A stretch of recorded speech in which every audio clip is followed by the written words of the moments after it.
নমস্কাৰ ষ্টুডিঅ'ত মই সুশীল পাটোৱাৰী প্ৰায় অভিযোগ থাকে যে উত্তৰ পূবৰ বাতৰিয়ে দেশৰ শিৰোনাম দখল নকৰে কিন্তু এইবাৰ উত্তৰ পূবৰ দুগৰাকী সাংবাদিকক কেন্দ্ৰ কৰি দেশৰ ৰাষ্ট্ৰীয় সংবাদ মাধ্যমত খবৰ হ'ল প্ৰথম খবৰটো কামৰূপৰ মিৰ্জাৰ স্থানীয় সাংবাদিক মিলন মহন্তক কেন্দ্ৰ কৰি মিলন মহন্ত নামৰ সাংবাদিকগৰাকীক কেইজনমান জুৱাৰী তথা ভূমাফিয়াই বিদ্যুতৰ খুঁটাত বান্ধি নিৰ্যাতন চলাইছিল মিলন মহন্তৰ দোষ আছিল যে তেওঁ প্ৰায়েই অঞ্চলটোত সংঘটিত অবৈধ কামকাজৰ বাতৰি পৰিৱেশন কৰি আছিল আৰু হেকটিয়াভাৱে অঞ্চলটোত চলি থকা বৃহৎ জুৱাৰ মেলাৰ তেওঁ বাতৰি প্ৰকাশ কৰিছিল আৰু এই জুৱা যিবোৰ অনুষ্ঠিত হৈছিল সেই জুৱা চলিছিল প্ৰশাসনৰ অনুমতি সাপেক্ষে নিশ্চিতভাৱে একোটা অঞ্চলত মুকলিভাৱে জুৱা চলিব লাগিলে প্ৰশাসনৰ ভিতৰুৱা যদি অনুমতি নাথাকে তেতিয়াহ'লে নিশ্চয় সেই ধৰণৰ জুৱা চলিব নোৱাৰে আৰু যিবোৰ বাতৰি মিলন মহন্ত নামৰ সাংবাদিকজনে প্ৰকাশ কৰিছিল ধাৰাবাহিকভাৱে মিলন মহন্তক ৰাজহুৱাভাৱে তালিবানী পন্থাৰে কৰা সেই নিৰ্যাতনৰ দৃশ্য নিমিষতে ভাইৰেল হৈ পৰে ইয়াৰ পিছত প্ৰতিটো ৰাষ্ট্ৰীয় সংবাদ মাধ্যমে গুৰুত্ব সহকাৰে প্ৰকাশ কৰে সেই বিশেষ বাতৰি আৰু সমান্তৰালভাৱে স্থানীয় সাংবাদিক বিভিন্ন সংবাদ সংস্থাই দোষীক উপযুক্ত শাস্তি দিয়াৰ দাবীত আন্দোলন চলাই থাকিল এয়া এক গতানুগতিক ঘটনা কিন্তু প্ৰশ্ন হয় এই যে প্ৰতিবাদ আন্দোলন গৰিহণা চলিছে এই আন্দোলনৰ সৈতে জড়িত ব্যক্তিসকলৰ আন্তৰিকতা কিমান মিলন মহন্তৰ দোষীক শাস্তি দিয়াৰ ক্ষেত্ৰত মিলন মহন্তৰ সৈতে সংগঠিত সেই কাণ্ডৰ পিছত এই সন্দেহৰ যুক্তিযুক্ততা নিশ্চয় আছে মিলন মহন্তৰ নিৰ্যাতনৰ ঘটনা যিদিনাখন সংগঠিত হৈছিল তাৰ পিছদিনাখন আছিল ৰাষ্ট্ৰীয় প্ৰেছ দিৱস আৰু মিলন মহন্তৰ সেই ঘটনাৰ যি দৃশ্য সেই দৃশ্য প্ৰতিজন সাংবাদিকৰ হাতে হাতে বিয়পি পৰিছিল আৰু পিছদিনাখন সমগ্ৰ ৰাজ্যৰ প্ৰান্তে প্ৰান্তে প্ৰশাসনৰ সহযোগত প্ৰেছ দিৱস উদযাপন কৰা হৈছিল আৰু প্ৰতিজন সাংবাদিকৰ হাতত আছিল মিলন মহন্তক নিৰ্যাতন কৰাৰ সেই বিশেষ দৃশ্য একে সময়তে মিৰ্জাৰ পৰা মাথো 20 কিলোমিটাৰ নিলগত কামৰূপ জিলা প্ৰশাসনে উপায়ুক্ত কাৰ্যালয়ত কামৰূপ জিলাৰ সাংবাদিকসকলক সম্বৰ্ধনা জনোৱা পৰ্বও চলি থাকিল সম্বৰ্ধনা জনালে কামৰূপ জিলাৰ উপায়ুক্ত আৰু আৰক্ষী অধীক্ষকে নিশ্চিতভাৱে এখন জিলাত সুপ্ৰশাসন দিব নোৱাৰা সাংবাদিকক নিৰাপত্তা দিব নোৱাৰাৰ বাবে পোনপটীয়াকৈ দোষী সাব্যস্ত কৰিব পাৰি আৰক্ষী অধীক্ষকক সেইদিনাখন কামৰূপ জিলাৰ দায়িত্বশীল সাংবাদিকসকলে উপায়ুক্ত তথা আৰক্ষী অধীক্ষকৰ ওচৰতে পাই মিলন মহন্তৰ প্ৰসংগ জোৰদাৰভাৱে উত্থাপন কৰিছিলনে আমি জনাত তেনেধৰণৰ কোনো প্ৰসংগ উত্থাপন হোৱা নাছিল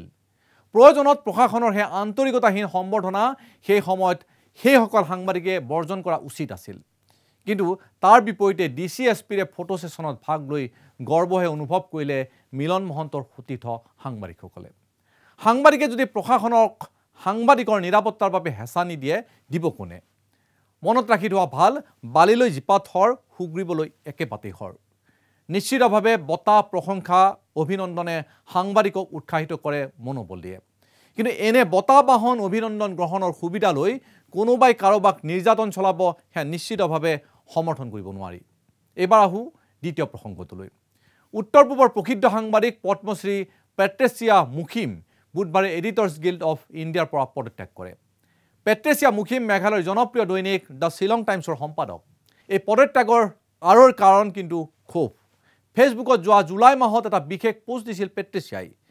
এই বিশেষ সাংবাদিকগৰাকীয়ে প্ৰায়ে ছ'চিয়েল মিডিয়াত মুখৰ হৈ থাকে সামাজিক বঞ্চনা নাইবা বিভিন্ন ধৰণৰ নিৰ্যাতনৰ ঘটনাক লৈ এই বিশেষ পোষ্টৰ বাবে পেট্ৰেচিয়াৰ বিৰুদ্ধে সাম্প্ৰদায়িক সম্প্ৰীতি বিনষ্ট কৰা বুলি একাংশই আৰক্ষীৰ ওচৰত গোচৰ দিছিল ইয়াৰ পিছত পেট্ৰেচ মুখিয়ে উচ্চ ন্যায়ালয়ৰ দ্বাৰস্থ হৈছিল কিন্তু ন্যায়ালয়ে আৰক্ষীয়ে ৰুজু কৰা গোচৰ খাৰিজ কৰিবলৈ অপাৰগতা প্ৰকাশ কৰে এই সমগ্ৰ ঘটনাটোত সম্পূৰ্ণ মৌন হৈ থাকিল এডিটৰ্ছ গিল্ড অফ ইণ্ডিয়া আৰু পেট্ৰেচিয়া মুখিয়ে এই সমস্ত কথা এডিটৰ্ছ গিল্ডক প্ৰথমৰ পৰা জনাই আহিছিল কিন্তু এডিটৰ্ছ গিল্ডৰ সদস্য হোৱাৰ পাছতো পেট্ৰেচিয়া গিল্ডৰ সপক্ষত কোনো এটা মত নিদিলে এডিটৰ্ছ গিল্ডে কিন্তু সেই একে এডিটৰ্ছ গিল্ডে সৰব হৈছিল অৰ্ণৱ গোস্বামীক গ্ৰেপ্তাৰক লৈ কিন্তু যিজন অৰ্ণৱ গোস্বামী এডিটৰ্ছ গিল্ডৰ কোনো সদস্য নাছিল পেট্ৰেচিয়াৰ অভিযোগ যে এডিটৰ্ছ গিল্ড চেলিব্ৰিটি সাংবাদিকৰ পক্ষতে থাকে নেকি কাৰণ অৰ্ণৱ গোস্বামীৰ ক্ষেত্ৰত এডিটৰ্ছ গিল্ডে যি ভূমিকা লৈছিল পেট্ৰেচ মুখিৰ ক্ষেত্ৰত তেনেধৰণৰ ভূমিকা নললে কিছু বছৰ পূৰ্বে গুৱাহাটীৰ বৈদ্যুতিক মাধ্যমৰ এগৰাকী সাংবাদিকক আৰক্ষীয়ে দুৰ্ব্যৱহাৰ কৰাৰ অভিযোগ তুলি লতাশিল থানা অচল কৰি তুলিছিল সাংবাদিক তথা সাংবাদিকৰ শুভাকাংক্ষীসকলে সেই কাম কৰিছিল থানা চৌহদৰ ভিতৰত অৱস্থান গ্ৰহণ কৰিছিল সাংবাদিকে আৰু অৱশেষত সাংবাদিকৰ সেই প্ৰতিবাদত হেও মানি অভিযুক্ত আৰক্ষী বিষয়াজনক শীৰ্ষ আৰক্ষী বিষয়াই নিলম্বন কৰিবলৈ বাধ্য হৈছিল এটা প্ৰশ্ন হৈছে মিলন মহন্ত গুৱাহাটীৰ সেলিব্ৰিটি সাংবাদিক নোহোৱাৰ বাবেই পৰিস্থিতি এনেকুৱা হল নেকি মিলন মহন্ত সেলিব্ৰিটি সাংবাদিক নোহোৱাৰ বাবেই সতীৰ্থ সাংবাদিকে নিৰ্যাতনৰ দিনটোত এছপি বা ডিচিৰ হৈতে ফটো উঠি উৎসাহ প্ৰদান কৰিলে নেকি এই কথা মই এইভাবেই উল্লেখ কৰিছো যে মই পূৰ্বতে কৈছো যে এখন জিলা বা এটা অঞ্চলত যদি মুকলিভাৱে যোৱা হয় মুকলিভাৱে অসামাজিক কাম চলি থাকে তেতিয়া হলে আৰক্ষী প্ৰশাসনে সেই কথা নিশ্চয়কৈ অৱগত আৰু সেই ক্ষেত্ৰত যদি সাংবাদিকে বাতৰি পৰিবেশন কৰাৰ কাৰণে হে সাংবাদিক শাস্তিৰ সন্মুখীন হ'ব লগা হয় তেতিয়া হলে তাৰ কাৰণে এছপি বা ডিসি পৰোক্ষভাৱে নিশ্চয়কৈ জগৰীয়া গতে তেনে স্থানত সাংবাদিকে এছপি বা ডিসিৰ সেই বিশেষ অনুষ্ঠান বৰ্জন কৰাটো নিশ্চয় উচিত আছিল মই সেই কাৰণে কৈছো মিলন মহন্ত নাইবা পেট্ৰিয়াছমুখী সেলিব্ৰিটি সাংবাদিক নোহোৱাৰ কাৰণে প্ৰতিটো সময়ত তেওঁলোকে বঞ্চনাৰ সন্মুখীন হ'ব লাগে নেকি এই প্ৰশ্নবোৰ আজি তাৰিখত আমি প্ৰত্যেকেই নিজক সোধা উচিত ধন্যবাদ